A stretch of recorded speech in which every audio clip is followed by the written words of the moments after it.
Hello everyone, welcome back. और आज का हमारा जो चैप्टर है टीचिंग एप्टीट्यूड का, तो वो सेकंड चैप्टर है छात्र संबंधी मुद्दे। बेसिकली इसमें हम स्टूडेंट से रिलेटेड जो भी उनकी प्रॉब्लम्स होती हैं या उसके सॉल्यूशन होते हैं वो डिस्कस करेंगे। तो क्या होता है इसमें, जैसे लिखा है कि शैक्षणिक व्यवस्था को सुचारू रूप से रखने के लिए शैक्षणिक व्यवस्था को सुचारू रूप से संचालित करने के लिए न सिर्फ अध्यापक और अन्य सहकर्मियों की भर्ती और उपलब्धता की आवश्यकता है, बल्कि छात्र संबंधी मुद्दों पर विशेष फोकस करने या ध्यान देने की भी आवश्यकता है। मतलब कोई भी शैक्षणिक व्यवस्था जो है उसे सुचारू रूप से संचालित अगर करना है तो सिर्फ टीचर या स्टाफ से ही काम नहीं चलेगा। जो स्टूडेंट है उससे रिलेटेड जो भी उसकी प्रॉब्लम्स है उसका निदान करना पड़ेगा।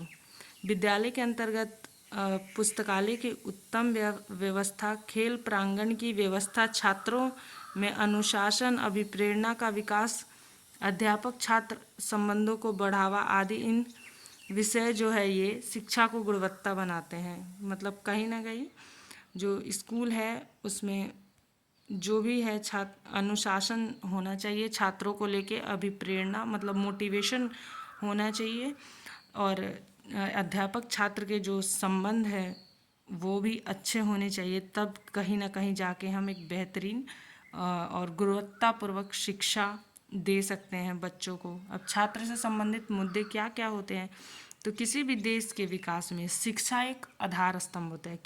किसी अगर कंट्री का डेवलपमेंट करना है, कंट्री का डेवलपमेंट करना है तो उसमें एजुकेशन एक बहुत इम्पोर्टेंट रोल करता है। और एक जो प्रभावी नेतृत्व वाला देश होता है वो सामाजिक और आर्थिक दोनों रूप से नेतृत्व करता है। उसमें शिक्षा बहुत ज़्यादा इम्पोर्टेंट होती है। जहाँ के लोग एडुकेटेड होते हैं वो देश अपने आप हर तरीके से मजबूत होकर सामने उभर पाता है। नेक्स्ट है कि छात्रों के सामने आने वाली स्कूल की समस्या, खराब शैक्षणिक प्रदर्शन, स्कूल के लिए अभिप्रेरणा की कमी, स्कूल में काम के नुकसान या साथियों या शिक्षकों के साथ खराब संबंध के रूप में दिखाई देता है। स्टूडेंट के जो प्रॉब्लम्स होते हैं वो स्कूल में मोटिवेशन की भी कमी होती है। अगर मोटिवेशन नहीं रहेगा तो फिर वो पढ़ने में इंटरेस्ट नहीं लेंगे। एजुकेशन सिस्टम जो है वो अच्छा, अगर ख़राब एजुकेशन होगा तो फिर वो नहीं कर पाएंगे। स्कूल में काम के अगर नुकसान होते हैं या फिर उनके जो फ्रेंड हैं और टीचर्स हैं उनके साथ अगर संबंध अच्छे नहीं होते हैं तो ये उनके लिए प्रॉब्लम होता है। तीसरा है कि स्कूल की समस्या सामान्य से गंभीर हो सकती है। पूछा जाता है कि स्कूल की समस्या क्या होती है, तो ये सामान्य से गंभीर हो सकती है। यह कुछ समय से लेकर दीर्घ समय तक रह सकता है। अल्पकालीन स्कूल समस्या स्कूल तथा छात्रों पर नकारात्मक प्रभाव पड़ सकता है। ये जो समस्या होती है ये दीर्घकालीन होती है, अल्पकालीन से दीर्घकालीन होती है, सामान्य से गंभीर होती है और ये स्कूल तथा छात्रों पर नकारात्मक प्रभाव डालती है। छात्र के कुछ समस्याएं सामने हैं जो इस प्रकार हो सकती है। या तो अगर कहीं कुछ स्टूडेंट जो होते हैं वो अपने पालतू जानवर, जैसे वो स्कूल छोड़ के आते हैं तो अपने पालतू जानवर को या अपने फ्रेंड को मिस करते हैं। कुछ होते हैं जो मतलब आश्रित और स्वतंत्रता के विषय में महत्वाकांक्षी हो सकते हैं। कुछ खुले तौर पे अपने माता पिता का समर्थन मांगते हैं, मतलब घर वालों को मिस करते हैं, माँ बाप को मिस करते हैं। तो कुछ अपने माता पिता को अपनी भावनाओं के बारे में बता ही नहीं पाते। कुछ ऐसे स्टूडेंट होते हैं जो अपने पेरेंट्स को अपनी बातें नहीं शेयर कर पाते हैं। कुछ छात्रों की अपनी कठिनाई अपने शिक्षक से साझा करने में कठिनाई होती है। कुछ स्टूडेंट जो होते हैं वो अपने टीचर्स को अपने प्रॉब्लम्स नहीं शेयर कर पाते हैं। साथ ही कुछ ऐसे होते हैं जिन्हें अपने टीचर्स के जो हैं वो पढ़ाने का तरीका जो होता है वो पसंद नहीं आता है। ऐसे ऐसे प्रॉब्लम्स बच्चे फेस करते हैं। कुछ छात्रों को लिखने एवं पढ़ने के कार्य में कठिनाई होती है। कुछ लिख और पढ़ नहीं पाते हैं। तो कुछ छात्रों को समय पर अपनी फीस को, कोई जो फाइनेंशियली वीक होते हैं उन्हें अपने समय पर फीस देने में दिक्कत होती है। ये सारे वो रीजंस है जिनकी वजह से लोग बच्चे पढ़ाई छोड़ देते हैं। बहुत से छात्र अपने स्कूल में अव्यवस्थित पुस्तकालय और शौचालय आदि की समस्या से परेशान होते हैं। हमने पिछली कक्षा में जो मैनेजमेंट वाला था उसमें पढ़ा था कि एक व्यवस्थित पुस्तकालय होना चाहिए, उसके अंदर मतलब शोर शराबा नहीं होना चाहिए, अच्छा कुर्सी मेज होना चाहिए, पानी की व्यवस्था होनी चाहिए। वैसे ही पढ़ा था कि शौचालय साफ़ सुथरा होना चाहिए, फीमेल्स के लिए अलग होना, गर्ल्स बॉयज़ सबके अलग अलग होने चाहिए। बहुत सारी लड़कियों को देखा जाता है टॉयलेट बाथरूम के इन चीज़ों की समस्या की वजह से वो स्कूल छोड़ देती हैं, नहीं आ पाती हैं। तो बेसिकली ये सारी प्रॉब्लम्स है जो स्टूडेंट से संबंधित है, इनसे क्वेश्चन पुटअप होते हैं, समस्या उठा के रख दिया जाता है, उसके ऑप्शन दिए जाते हैं, आपको बनाना पड़ता है। अब हम इससे जो मतलब पढ़ेंगे कि अगर उनको समस्या है तो टीचर उसके साथ कैसे डील करेगा।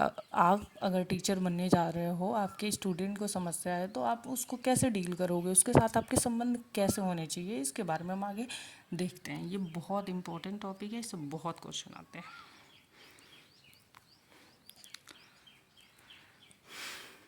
कहा जा रहा है कि अध्यापक विद्यालय की आत्मा होता है। अध्यापक जो होता है वो विद्यालय की आत्मा होता है। अध्यापक अपने शिष्यों के लिए मित्र और मार्गदर्शक होता है, मतलब स्टूडेंट के साथ फ्रेंड वाली और मार्गदर्शक वाली हमारी जो होना चाहिए।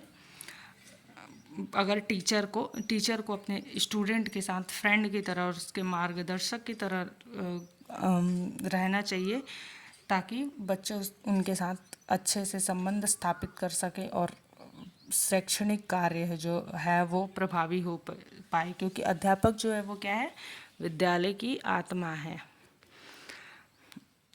वह उन्हें सुझाव तथा प्रेरणा देता है। विद्यार्थियों को अध्यापक जो वो सुझाव देता है और प्रेरणा देता है। एक अध्यापक को सफलता शिक्षा के उद्देश्य के प्राप्ति के आधार पर आकी जाती है। आप एक सफल शिक्षक हो, यह किस आधार पर देखा जाता है, तो ये शिक्षा के उद्देश्य जो है अगर वो आपके प्राप्त होते हैं तो आप एक सफल शिक्षक हो। कक्षा में अध्यापक छात्रों के समूह का गतिशील नेता होता है। अध्यापक कैसा नेता होता है, तो कक्षा में अध्यापक जो होता है वो छात्रों के समूह का एक गतिशील नेता होता है। एक नेता के रूप में उसे छात्रों को बेहतर अधिगम के लिए अभिप्रेरित करना होता है। उसे एक बेहतर लर्निंग के लिए अपने स्टूडेंट को मोटिवेट करना होता है। वो एक मोटिवेटर के तौर पे कक्षा में काम करता है। उसे छात्रों का मार्गदर्शन, कई मामले में बहुत सारे मामले होते हैं जिसमें उसे एक टीचर को अपने स्टूडेंट का मार्गदर्शन करना होता है, जैसे व्यवसाय और विषयों की उचित चयन में कि क्या कौन सा विषय पढ़ना चाहिए। फिर वहीं उसे छात्रों के व्यक्तित्व का आदर करना होता है, उसके गुणों और दोषों का पता लगाना होता है तथा उसके व्यवहार और दृष्टिकोण को समायोजित करना होता है, ताकि वह छात्रों को कठिन परिश्रम के लिए भी प्रेरित कर पाए। एक टीचर को अपने स्टूडेंट के गुण और दोष के बारे में पता लगाना होता है। साथ ही वो अपने स्टूडेंट को अभिप्रेरित करता है कि वो कठिन परिश्रम करे, ताकि मान लें कि मैं अभिप्रेरित तो करूँगी कि आप अच्छे से कठिन परिश्रम करो ताकि आपको बीएड का सीट मिल जाए। तो वही है। नेक्स्ट है अध्यापक की क्या भूमिका होती है। तो अध्यापक छात्रों के अधिगम के प्रति रुचि जागृत करता है। एक टीचर जो है वो अपने स्टूडेंट में लर्निंग को लेकर इंटरेस्ट जागृत करता है। एक अध्यापक विभिन्न भूमिका अदा करता है जो निम्नलिखित है, नीचे की तरफ है वो।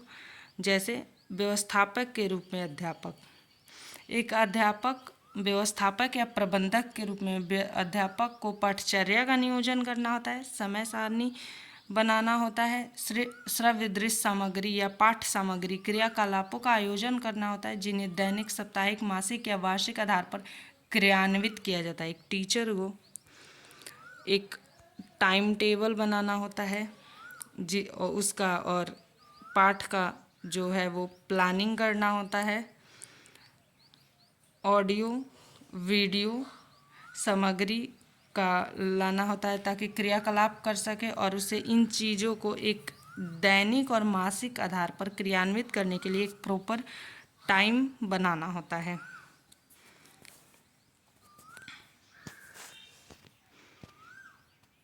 उसे समय तथा उपलब्ध संसाधनों को व्यवस्थित करना होता है। इन क्रियाकलापों में पाठ्य सहगामी और पाठचर्यात्मक क्रिया, अनुदेशात्मक कार्य, छात्रों का पुस्तकालय संबंधी कार्य, सुनिश्चित नियमित उपस्थिति एवं कार्य आदि सम्मिलित हैं। वहीं उसे अनुशासन भी बनाए रखना होता है ताकि कोई क्लास का और स्कूल का माहौल ना खराब हो। दिन प्रतिदिन के शैक्षणिक क्रियाकलापों में सहभागिता, दी गई फीस आदि का भी जो फीस दिया जाता है उसका रिकॉर्ड रखना, प्रतिदिन के शैक्षणिक कार्य बनाना, छात्रों का पुस्तकालय संबंधी कार्य सुनिश्चित कराना, उपस्थिति से सुनिश्चित नियमित उपस्थिति एवं कार्य आदि सम्मिलित करवाना, ये सारे टीचर्स के काम हैं। समय समय पर छात्रों की उपलब्धियों का जो होता है वो मूल्यांकन यानी कि इवेलुएशन करना, तथा उनकी जो कमजोरी है या फिर उनकी जो शक्तियाँ उनका पता लगाना। दूसरा है मानदंड निर्माता के रूप में शिक्षक। एक मानदंड निर्माता के रूप में अध्यापक को छात्रों के सामने उदाहरण पेश करने होते, एग्जाम्पल देना होता है बच्चों के सामने ताकि वो मोटिवेट होकर उस टाइप से काम करे। उसे कुछ मानदंड स्थापित करने होते हैं और उसे उनको व्यवहार में लाकर दिखाना होता है। कुछ ऐसे क्रियाकलाप करने होते हैं और फिर उसको दिखाना होता है जिससे बच्चों पे इसका प्रभाव पड़े। सुसाधक के रूप में अध्यापक एक सुसाधक भी होता है। वो छात्रों की सहायता एवं मार्गदर्शन, उनके कार्य निष्पादन में उचित उपाय अपना सकता है। वो विचारशील एवं सहयोगी है। वह छात्रों को उसकी विभिन्न योग्यताओं के अनुसार उद्देश्य प्रदान करता है और उनकी इस प्रकार सहायता करता है कि वो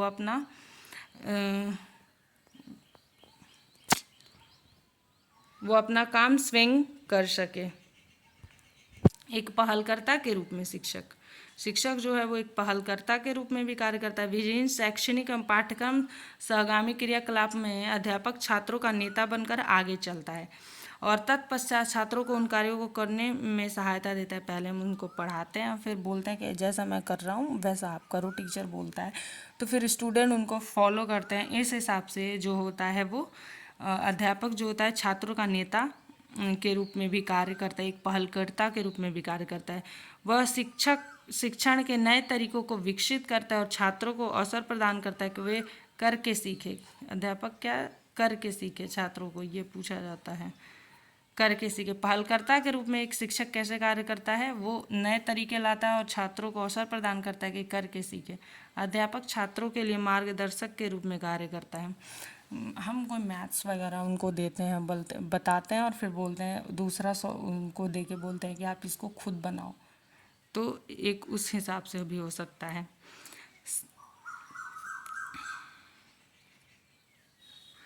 शिक्षक सबका नेतृत्व करता है तथा अधिगम को सर्वोत्तम मार्ग खोजने में उनकी सहायता करता है। शिक्षक जो होता है वो सबका नेतृत्व करता है तथा अधिगम का सर्वोत्तम मार्ग खोजने में उनकी सहायता करता है। शिक्षक उन्हें साधनों का पता लगाने में मार्गदर्शन करता है जिनके द्वारा वो ज्ञान प्राप्त कर सके।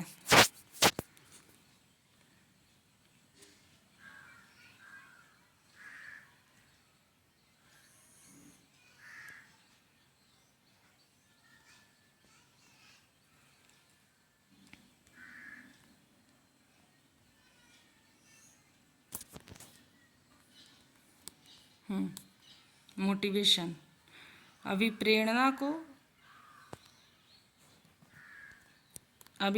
को अंग्रेजी में मोटिवेशन कहते हैं। मोटिवेशन शब्द की व्युत्पत्ति लैटिन भाषा के मोटो शब्द से हुई थी। अभिप्रेरणा को शाब्दिक अर्थों में बालक के व्यवहार को संचालित करने वाली शक्ति का बोध होता है। अतः यह कहा जा सकता है कि अभिप्रेरणा वह आंतरिक शक्ति है जो अनेक उद्दीपनों का परिणाम होती है। मोटिवेशन।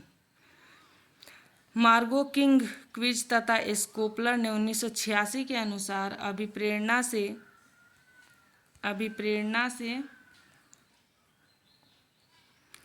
अभिप्रेरणा से तात्पर्य एक प्रेरक तथा कर्षण बल से होता है जो खास लक्ष्य की ओर निरंतर ले जाते हैं। ब्लेयर जोनस एक सिम्पन के अनुसार अभिप्रेरणा एक प्रक्रिया है जिसमें सीखने वाले को आंतरिक शक्तियों तथा आवश्यकता उसके पर्यावरण और विभिन्न लक्ष्यों की ओर निर्देशित करता है। वहीं विलियम के अनुसार अभिप्रेरणा अवस्थाओं का एक ऐसा समुच्चय है जो व्यवहार को सक्रिय करता है, निर्देशित करता है तथा किसी लक्ष्य की ओर उन्हें बनाए रखता है। अभिप्रेरणा कितने प्रकार के होते हैं? तो वैज्ञानिकों ने जो है अभिप्रेरणा के मुख्यतः 2 प्रकार बताए हैं। एक क्या होता है? एक तो होता है जन्मजात अभिप्रेरणा और दूसरा क्या होता है? अर्जित अभिप्रेरणा। तो पहले जानेंगे जन्मजात अभिप्रेरणा क्या होता है। 1 मिनट। जन्मजात अभिप्रेरणा वैसी अभिप्रेरणा को कहा जाता है जो व्यक्तियों के जन्म से ही मौजूद होता है। इस अभिप्रेरणा के अभाव में प्राणियों का जीवित रहना संभव नहीं है। अभिप्रेरणाओं को जैव अभिप्रेरणक यानी कि बायोलॉजिकल मोटिव भी कहा जाता है। जैव अभिप्रेरणक निम्नलिखित है, जैसे भूख जैव अभिप्रेरक में भूख एक महत्वपूर्ण अभिप्रेरक है। यह प्रेरक शक्ति का स्रोत है। भिन्न भिन्न कार्य करने के लिए शरीर को शक्ति की आवश्यकता होती है।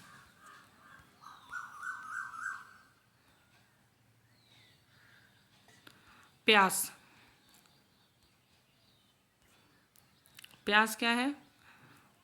प्यास एक जैविक अभिप्रेरक है। जीवित रहने के लिए इस अभिप्रेरक की संतुष्टि भी जरूरी है। नींद भी एक जन्मजात अभिप्रेरक है। अर्जित अभिप्रेरक में क्या होता है? उपलब्धियों की आवश्यकता।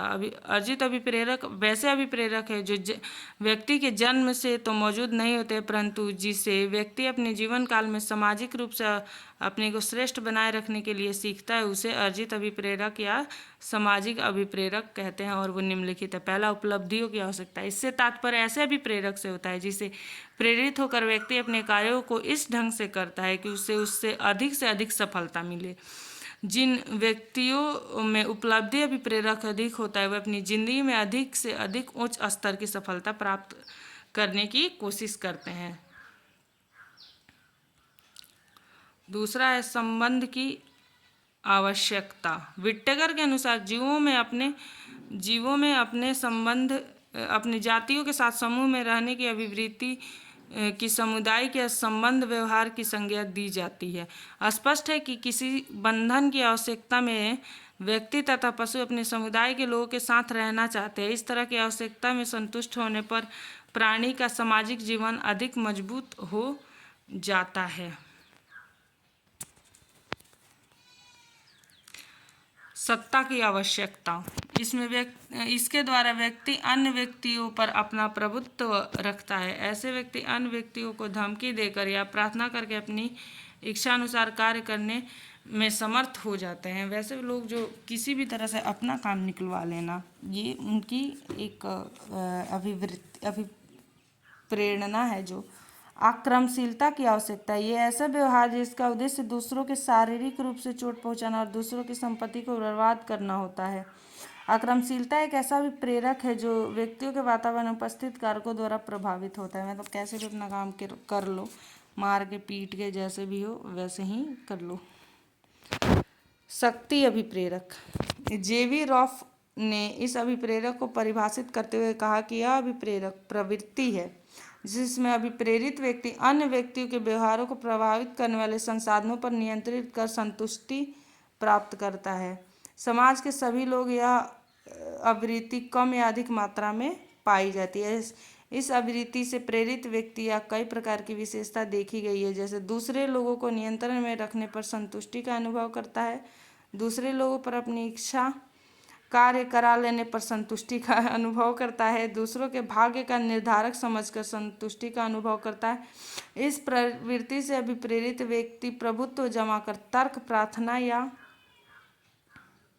प्रार्थना या अनुनय विनय के साथ या रोना रोकर दूसरे व्यक्तियों को नियंत्रित करने का प्रयास करता है। इस अभिप्रेरक का माप TAT की सहायता से की जाती है। इस अभिप्रेरक की माप जो होती है वो TAT की सहायता से की जाती है। अनुशासन। अनुशासन का अर्थ अनुशासन मूलतः संस्कृत भाषा का शब्द है। शासन का शब्द के साथ अनु उपसर्ग लगाकर इस शब्द की रचना हुई है। शब्द का शास धातु से बना है। शास का अर्थ है नियम का नियंत्रण। इस दृष्टि से अनुशासन शब्द का अर्थ है स्वेच्छा से नियमों तथा नियंत्रणों को स्वीकार करना। अनुशासन की कुछ परिभाषाएं हैं, जैसे कि प्रोफेसर एडी मूलर ने कहा कि अनुशासन से अभिप्राय छात्रों को प्रजातांत्रिक जीवन के लिए तैयार करना, जबकि इसका उद्देश्य व्यक्तियों के ज्ञान, शक्ति, आदतों एवं रुचि के विकास के लिए सहायता देना होता है, जो उनके साथियों और महत्वपूर्ण समाज को अच्छा बनाता है। TPNN के अनुसार अनुशासन से अभिप्राय अपनी प्रवृत्तियों को रोककर उनका नियंत्रण इस प्रकार करना है कि विफलता एवं अपव्यय के स्थान पर सफलता तथा मितव्यय की प्राप्ति की जा सके और विकृति के स्थान पर आकृति आ सके। शिक्षा के क्षेत्र में अनुशासन की क्या आवश्यकता है? शिक्षा के क्षेत्र में अनुशासन से तात्पर्य है कि बालक बालिकाओं को प्रजातांत्रिक जीवन के लिए तैयार करना। अनुशासन का ध्येय है कि ज्ञान, शक्तियों, आदतों, रुचियों, आदर्शों को प्राप्त करना, जिनका निर्माण उनकी स्वयं की तथा उनके साथियों के समग्र रूप से भलाई के लिए हो। दूसरे शब्दों में अनुशासन का अर्थ है कि छात्र विद्यालय के नियमों एवं परंपराओं का अक्षरन पालन करे। मतलब छात्र जो है वो विद्यालय के जो भी नियम और परंपरा है उसको फॉलो करे, वो अनुशासन है। और एक ऐसा ज्ञान, शक्ति, आदत, रुचि और आदर्श को प्राप्त करना जिसके निर्माण उसकी स्वयं की हो और इसमें उसके साथियों की भलाई हो। अनुशासन हर देश तथा समाज के लिए अमूल्य निधि है। जिस प्रकार देश और समाज के जीवन में अनुशासन का मूल्य अधिक है, उसी प्रकार अनुशासन व्यक्तियों के जीवन के लिए भी महत्वपूर्ण है। समाज के लिए छात्र विद्यालय में तैयार किए जाते हैं, इसीलिए छात्रों में अनुशासन का स्थान अत्यंत महत्वपूर्ण है। अनुशासन के प्रकार। दार्शनिक के आधार पर अनुशासन के निम्नलिखित 3 प्रकार है। एक, दमनात्मक अनुशासन। शिक्षा जगत में दमनात्मक अनुशासन संबंधी विचारधारा बहुत पुराना है। बेसिकली इसमें क्या होता है, स्टूडेंट को जो एक कठोर नियंत्रण की मान्यता देती है, छात्रों के व्यवहार को नियंत्रित करने का ऐसा सख्त मान्य। इसमें जो डंडे के बल पर जो छात्रों को अनुशासित रखा जाता था, ये हमारे टाइम पे होता था, अब नहीं होता है। मतलब अगर पीट पाट के एकदम अनुशासन बना के शांति नहीं करना, शोर नहीं मचाना, एकदम पीट पाट के ठीक कर दो, वैसा वाला। उसके बाद दूसरा है प्रभावात्मक अनुशासन। इन अनुशासन प्रयोजनवादियों के अनुसार शिक्षक को अपने व्यक्तित्व के प्रभाव से छात्रों को अनुशासन में रखना चाहिए, ना कि शारीरिक दंड से। मतलब अपना व्यक्तित्व का जो है वहाँ पे प्रभाव दिखाना है, उन्हें मारना पीटना नहीं है। शिक्षक को अपने योग्यता, चरित्र, आचरण, व्यवहार, विचार और आदर्शों के द्वारा उत्तम एवं आदर्श वातावरण का निर्माण करे, क्योंकि छात्र शिक्षक को ही अपना आदर्श मानते हैं और उसी का अनुसरण करते हैं। इस प्रकार शिक्षक के व्यक्तित्व से प्रभावित होने के कारण छात्रों में अनुशासन की कोई समस्या उत्पन्न नहीं होती है। छात्र अच्छा इसकी योग्यता, चरित्र, आचरण, व्यवहार अगर अच्छे हैं और एक वो आदर्श वातावरण का निर्माण क्लास में रखता है, पढ़ाई संबंधी वातावरण का निर्माण रखता है, तो छात्र अपने आप उसका अनुसरण करते हैं। और अगर अच्छा व्यक्तित्व है तो उससे प्रभावित होकर छात्र अपने आप उसकी बात मानते हैं और अनुशासन की कोई इस तरह से समस्या ही उत्पन्न नहीं होती है। मुक्तात्मक अनुशासन। प्रकृतिवादियों के अनुसार छात्रों को अपने विकास के लिए पूरी स्वतंत्रता मिलनी चाहिए, तभी वे अपना जन्मजात प्रवृत्तियों, रुचि और भावनाओं के अनुसार कार्य कर सकेंगे और व्यक्तित्व का उचित निर्माण कर सकेंगे। यदि उनके ऊपर किसी प्रकार का अंकुश लगाया तो वो विरोधी या विद्रोही हो सकते हैं। उन्हें सक्रिय द्वारा अनुशासन सीखना चाहिए। मुक्तात्मक अनुशासन में बेसिकली ये होता है कि स्टूडेंट को पूरी छूट दे, तो उसको जैसे मन हो अपनी रुचियों, भावनाओं पर कार्य करे और इससे ही उसके व्यक्तित्व का निर्माण होगा। नहीं तो अगर उस पर लगाओगे वो क्या बोलते हैं पाबंदी, तो फिर वो गुस्सा होगा, भड़केगा, विद्रोही हो जाएगा। तो उसको बेसिकली अपने हिसाब से सीखने दो, ये वाला फंडा है। शिक्षक नेतृत्व, अर्थ एवं परिभाषा। शैक्षिक प्रशासन के क्षेत्र में किसी विशिष्ट व्यक्ति का जनतांत्रिक युक्ति और सहकर्मियों का हृदय के सर्वांगीण रूप में जीतने वाला व्यवहार जो व्यक्तित्व का अर्जित गुणों पर आधारित होता है, शैक्षणिक नेतृत्व कहलाता है। शिक्षा के क्षेत्र में नेतृत्वकर्ता शब्द ऐसे व्यक्तियों की ओर संकेत करता है जो प्रबंधात्मक पदवी होती है, जैसे विश्वविद्यालय का कुलपति, कॉलेज का प्रधानाचार्य, विभाग का प्रमुख, संस्था का निदेशक, विद्यालय का प्रधानाध्यापक, पर्यवेक्षक, निरीक्षक आदि। इस महत्वपूर्ण व्यक्तियों पर संस्थागत लक्ष्यों को प्राप्त करने का दायित्व होता है, अतः ये नेता के रूप में जाने जाते हैं। कुर्स और डोनल के अनुसार समान लक्ष्यों की प्राप्ति में व्यक्तियों को अनुगमन करने के लिए प्रभावी नेतृत्व करना है। टेनबॉम के अनुसार, रॉबर्ट टेननबाम के अनुसार, नेतृत्व एक ऐसी परिस्थिति में प्रयुक्त किया गया तथा विशिष्ट लक्ष्य अथवा लक्ष्यों की प्राप्ति की ओर निर्देशित पारस्परिक भावना है। निष्कर्षतः यह कहा जा सकता है कि नेतृत्व के दो पहलू हैं, प्रथम लक्ष्यों की प्राप्ति, द्वितीय व्यक्तियों के साथ कार्य करना। शैक्षणिक नेतृत्व के आवश्यक गुण।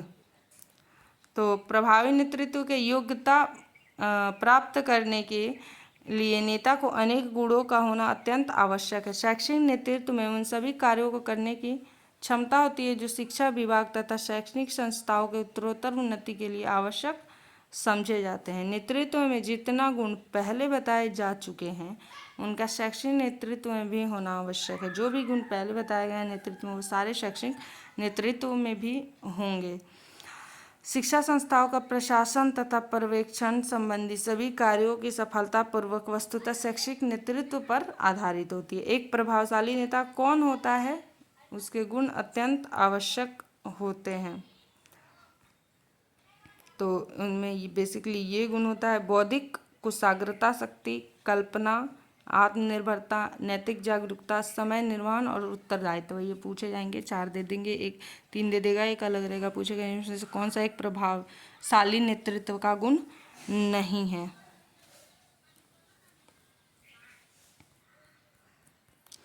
आदर्श और भी है, आदर्श चरित्र और संतुलित स्वभाव, प्रेरणा एवं संकल्प, प्रभावात्मक शारीरिक गठन, जनसंपर्क एवं लोकप्रियता।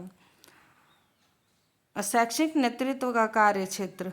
शैक्षणिक नेतृत्व प्रमुख कार्यों का संपादन करता है। शैक्षणिक नेतृत्व के प्रमुख कार्यों का संबंध में भी विद्वानों ने विचार दिए हैं। रैमसेयर तथा अन्य ने ओहियो विश्वविद्यालय के शिक्षा विद्यालय में शैक्षणिक नेतृत्व के बारे में निम्नलिखित 6 क्षेत्रों को गिनवाया था। कार्यों के लिए उद्देश्यों को निश्चित करना। पहला है कार्यों के लिए उद्देश्यों को निश्चित करना, दूसरा है नीति निर्धारित करना, तीसरा है कार्यों का निश्चय करना तथा उसका प्रारूप तैयार करना, चौथा है प्रशासकीय कार्यों तथा उनके ढांचों का समन्वय करना, पांचवा है प्रभाव तथा संचालन का मूल्यांकन, छठा शिक्षा विकास हेतु सामाजिक नेतृत्व के साथ मिलकर कार्य करना। शैक्षिक नेतृत्व की विशेषता। भारत के वर्तमान परिस्थितियों में शिक्षा क्षेत्र में बहुउन्नति हुई है। शिक्षा संस्थाओं की संख्या दिन प्रतिदिन बढ़ती जा रही है। शिक्षण संस्थाओं तथा शिक्षा विभागों का दक्षतापूर्ण संचालन करने के लिए नेतृत्व की परम आवश्यकता होती है। शैक्षणिक नेता की गुणात्मकता ही उसे योग्य नेता बनाती है। शैक्षणिक नेतृत्व की कुछ विशेषता निम्नलिखित हैं। पहला, प्रभावशाली व्यक्तित्व, दूसरा संस्थागत नियोजन का ज्ञान, आदर्श चरित्र, पक्षपात रहित दृष्टिकोण। एक प्रभावी व्यक्तित्व होना चाहिए, वहीं जब प्रभावी व्यक्तित्व होगा तभी तो लोग आपकी बात मानेंगे। संस्थागत नियोजन का ज्ञान, जिस संस्था में है आप उसके नियोजन का ज्ञान होना चाहिए। एक आदर्श चरित्र वाला व्यक्ति होना चाहिए, पक्षपात रहित, वो किसी को लेके पक्षपात ना करे। उत्तरदायित्व निर्वहन करने में पहल करने की क्षमता, अपने उत्तरदायित्वों को फुलफिल करने में वो सक्षम हो। आत्मविश्वास तथा सहयोग प्राप्त करने की इच्छा, उसके अंदर आत्मविश्वास हो और वो सहयोग प्राप्त कर पाए। वृत्तिक तथा शैक्षणिक ज्ञान, उसे शैक्षणिक ज्ञान भी होना चाहिए। मानवीय संपर्क कला में दक्षता, सहिष्णुता एवं समायोजन, भाषण तथा लेखन कला का भी ज्ञान होना चाहिए। शैक्षणिक नेतृत्व का स्वरूप। शैक्षिक नेतृत्व का स्वरूप नेतृत्व के प्रकार पर निर्भर करता है। नेतृत्व के कुछ प्रमुख प्रकार निम्नलिखित है। पहला है निरंकुश नेतृत्व। इस नेतृत्व के रूप में नेता अपने अनुयायियों, कर्मचारियों, टीम मेंबरों पर अत्यधिक नियंत्रित रखने का प्रयास कर, बहुत ज़्यादा नियंत्रण रखना होता है तो उसे निरंकुश शासन कहते हैं। तो दूसरा है नौकरशाही नेतृत्व। नौकरशाही नेतृत्व से कहा जाता है कि वो किताबों के अनुसार कार्य करते हैं। ये मशीन तंत्र के समान कार्य करते हैं। इनके क्रियान्वयन का एक विशिष्ट मापदंड होता है। जहाँ अत्यधिक मात्रा में मुद्रा आवश्यक वहाँ नेतृत्व असरदायक होता है। लोकतांत्रिक नेतृत्व। लोकतांत्रिक नेतृत्व में अंतिम निर्णय लोकतांत्रिक नेता ही करता है। यद्यपि विनिश्चयीकरण की प्रक्रिया में वह कर्मचारियों की भागीदारी अवश्य सुनिश्चित करता है। यह प्रक्रिया कर्मचारियों को संतुष्टि प्रदान करता है और कर्मचारियों को कौशल की ओर विकसित करता है। मतलब बेसिकली इसमें क्या होता है, डिसीजन तो जो होगा नेता वही लेगा, लेकिन उसमें अपने जो कर्मचारी हैं उनसे भी राय लेता है, जिससे कर्मचारियों को लगता है कि हम भी इस चीज़ का पार्ट है। और यह कर्मचारियों में जो होता है काम करने उनको मोटिवेट करता है, कौशल की ओर बढ़ावा देता है। उसके बाद है अहस्क्षेप नेतृत्व। इसमें लेजिस फेयर के नेतृत्व भी कहा जाता है। इसे फ्रेंच शब्द में के अर्थ में उन्हें करने दो। इसमें नेतृत्वकर्ता मात्र अनुवीक्षण करता है। यह नेतृत्व तभी सफल होता है जब कर्मचारी अनुभव प्राप्त कर कुशल हो। इस नेतृत्व में प्रबंधन का कर्मचारियों का नियंत्रण नहीं होता है। मतलब बेसिकली इसमें क्या होता है, काम करने वाले पे कोई नियंत्रण नहीं होता, उन्हें करने दो, मतलब जो उनका मन हो उन्हें वो करने दो, बस उसका निरीक्षण करते रहना है कि कोई ऐसा कुछ कर तो नहीं रहा। लेकिन ये कब सफल होता है, जब आपके कर्मचारी इतने कुशल हो, इतने अच्छे हो, तब तो आप उनके भरोसे सब कुछ छोड़ के बैठ सकते हो कि हाँ ये कर लेंगे, बस एक बार मेरे को देखना है जाके। लेकिन अगर वो अच्छे नहीं हैं, कुशल नहीं है, फिर तो आपको वहाँ बैठ के स्ट्रिक्ट होके बताना ही पड़ेगा कि आप ऐसे काम करो, ऐसे करो। तो यही चीज़ है। उसके बाद है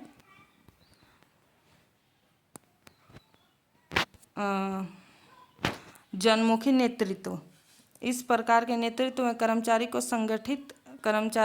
संगठित करने में उनकी सहायता करना तथा उनके विकास करने पर सर्वाधिक बल दिया जाता है। इसमें संबंध उन्मुखी नेतृत्व भी कहा जाता है। जनमुखी को संबंध उन्मुखी भी कहा जाता है। इसमें टीम वर्क आवश्यक होता है। इसमें कर्मचारी जो होते हैं उनको संगठित किया जाता है और तब काम करवाया जाता है। उनकी सहायता करके तथा उनके विकास पर जो होता है वो बल दिया जाता है। उसके बाद आता है चमत्कारी नेतृत्व। इस तरह के नेतृत्व में नेतृत्वकर्ता अपने कर्मचारियों को निरंतर उत्साह बनाए रखता है। नेतृत्व अत्यधिक ऊर्जावान होता है। नेतृत्वकर्ता की टीम की तुलना में स्वयं पर अधिक विश्वास करता है। उसके बाद है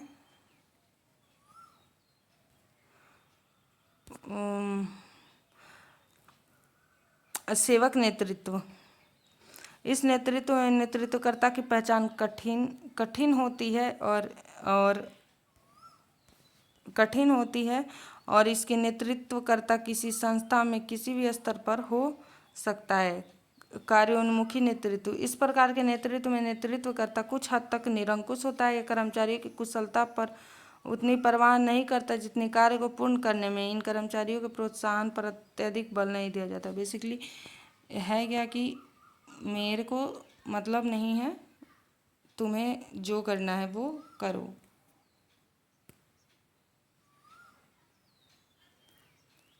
सॉरी,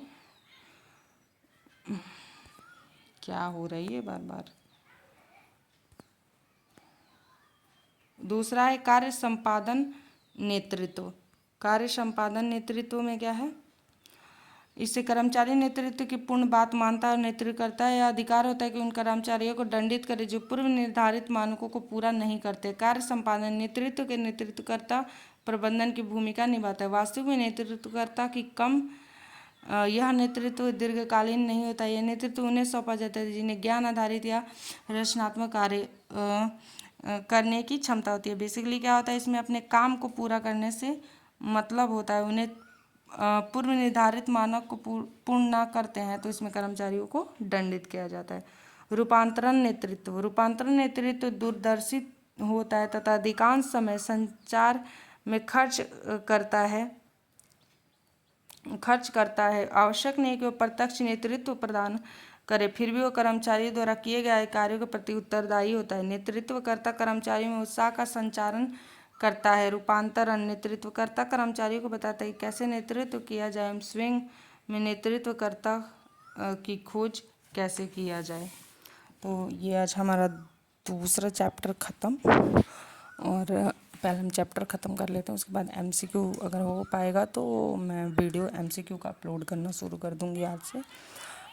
और हमारे पास बहुत ज़्यादा नहीं है, 4-5 चैप्टर और हैं, उनको ख़त्म कर लेंगे हम 4-5 दिन में, 25 से पहले ख़त्म। Please like share and subscribe. Thank you so much.